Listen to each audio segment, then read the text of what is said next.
Channel of Vadodara. Vadodara શહેરના પોલો ground પર દશેરાના દિવસે ઉત્તર ભારત સાંસ્કૃતિક સંઘ દ્વારા છેલ્લા 42 વર્ષથી રામલીલા અને રાવણ દહનનું આયોજન કરવામાં આવી રહ્યું છે। વડોદરા કલાનગરી તેમજ સંસ્કારી નગરી છે। સંસ્કારી નગરીના યુવાનોમાં સંસ્કારોનું સિંચન થાય અને ભારતીય સંસ્કૃતિને યુવાધન સમજી શકે તે હેતુસર 42 વર્ષથી ઉત્તર ભારત સાંસ્કૃતિક સંઘ દ્વારા રાવણ દહન કાર્યક્રમનું આયોજન કરવામાં આવે છે, જેમાં સર્વપ્રથમ રામલીલાનો કાર્યક્રમ આયોજિત કરવામાં આવે છે, ત્યારે મોટી સંખ્યામાં નગરજનો શ્રદ્ધાભેર જોડાતા હોય છે। રામાયણ સાર સાથે લોકોને સંબોધિત કરી રામાયણના બોધ સાથે માહિતી પૂરી પાડે છે। વર્તમાન પેઢીને રામાયણ થકી એક પુત્રનો પિતા અને માતા પ્રત્યે, એક પતિનું પત્ની પ્રત્યે તેમજ એક ભાઈનું ભાઈ પ્રત્યેની ફરજ સમજી શકે અને તેને જાણી શકે તે હેતુસર રામલીલાનું આયોજન થતું આવ્યું છે। તેમજ હંમેશા અસત્ય પર સત્યનો વિજય થાય છે તે સમજાવવા માટે રાવણ, મેઘનાદ અને કુંભકર્ણના મહાકાય પુતળાનું દહન કરવામાં આવે છે।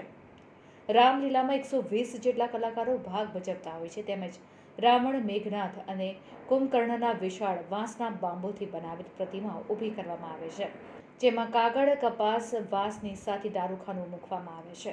રામલીલા પત્યા બાદ રાવણ દહન થતું હોય છે। વર્તમાન સમયમાં વેસ્ટર્ન કલ્ચરમાં રંગાયેલ યુવાધન ભારતીય સંસ્કૃતિ વિશે અજાણ છે, ત્યારે લોકો ભારતીય સંસ્કૃતિ સમજી શકે તે હેતુસર ઉત્તર ભારત સાંસ્કૃતિક સંઘ દ્વારા દશેરાના દિવસે પોલો ગ્રાઉન્ડ પર રામલીલા અને રાવણ દહનનો કાર્યક્રમ યોજવામાં આવે છે।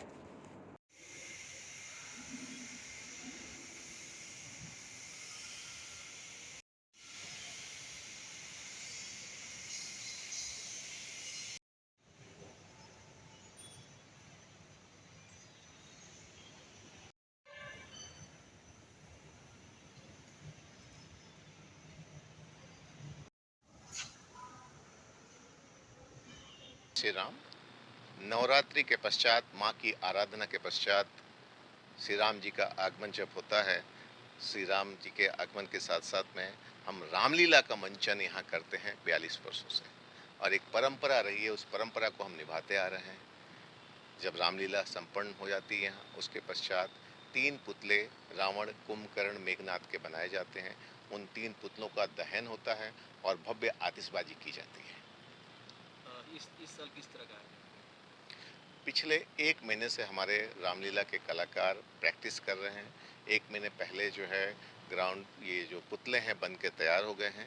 1 दिन पहले उन पुतलों को हम यहाँ शिफ्ट करेंगे, असेंबल उनको, स्पेशल जो उसके कलाकार हैं वो लोग उसे असेंबल करेंगे और वहीं पे ऑन द स्पॉट खड़ा करने के पश्चात 24 अक्टूबर को जो है कार्यक्रम संपन्न किया जाएगा। रामलीला का भी आयोजन होता है, इसमें कितने कलाकार? करीब 120 कलाकार जो हैं, जो हमारे समाज के ही, हमारे परिवार के ही, हमारे मेंबर्स के ही बच्चे रहते हैं। वर्षों से उसमें से कई लोग अलग अलग रोल निभाते हैं और उनकी प्रतिभा निखरती है। उसमें से कई ऐसे कलाकार हैं जो गुजराती लेवल के, गुजरात फिल्म के उसमें भी उनको मौका मिलता है, और उद्देश्य यही रहा है कि लोकल जो हमारे यहाँ के कलाकार हैं उन्हें हम प्रोत्साहित करें और उसके माध्यम से उन्हें एक अच्छा प्लेटफॉर्म मिलता है अपनी कला का प्रदर्शन करने के लिए, और लाइव रामलीला की जाती है यहाँ पे। निका का एक प्रयास है लोगों को संस्कृति का भी दर्शन कराया जाए। बिल्कुल, समाज में जिस तरह से हम जो विमुख होते जा रहे हैं संस्कृति से, तो प्रयास यही रहा है कि जो अपनी परंपरा रही है उस परंपरा को शहर की जनता को भी उसका जानकारी मिले, बच्चों को भी जानकारी मिले। उसके लिए हम लोग 42 वर्षों से लगातार प्रयास कर रहे हैं, और संस्कारी नगरी जनता स्वयं दशहरा के दिन आके इसका दर्शन करे और लाभ लें। देखिए, उत्तर भारत सांस्कृतिक संघ पिछले 42 वर्ष की, जैसा कि हमारे अध्यक्ष प्रवीण गुप्ता जी ने बताया, रामलीला रावण दहन का मंचन करता आ रहा है। हमारा जो रामलीला है 2.5 से 3 घंटे में पूरा किया जाता है। इसके पीछे उद्देश्य यही रहता है कि जो रामचरितमानस का जो उद्देश्य है या जो राम ने कहा है वो हम जन जन तक कैसे पहुंचाएं। हमारी ये रामलीला का थीम होता है कि 3 घंटा में जो एक श्लोक में पूरा रामचरितमानस है, आदो राम तपोवनादिगमनम हत्वा मृग कांचनम वैदेही हरणम जटायु मरणम सुग्रीव संभाषणम बाली निग्रहणम समुद्र तरणम लंकापुरी दाहनम पश्चात रावण कुंभकर्ण हननम एतद्धि रामायणम।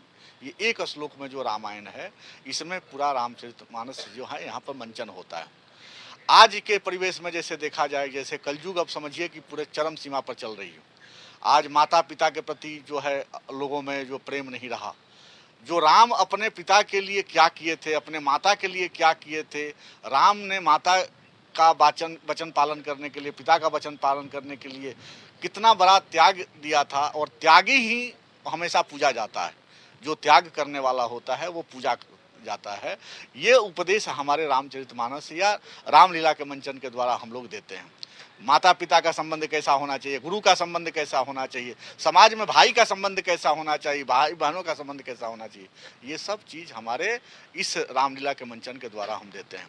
और हम सभी नगरवासियों को बड़ौदा के यही हम आमंत्रित करते हैं कि आप आएँ और आज की पीढ़ी को यह सब चीज़ बताएं, क्योंकि आज ज़रूरी है। जिस हिसाब से वृद्धाश्रम बढ़ते जा रहा है, जिस हिसाब से माता पिता से बच्चों में संवाद की कमी होती जा रही है, जो हमारी ये मोबाइल जो है हमारी जो बचपन छीन रही है, जवानी छीन रही है, बुढ़ापा छीन रही है, इससे हम कैसे बचें, इसके बारे में भी हमारा रामलीला बताता है।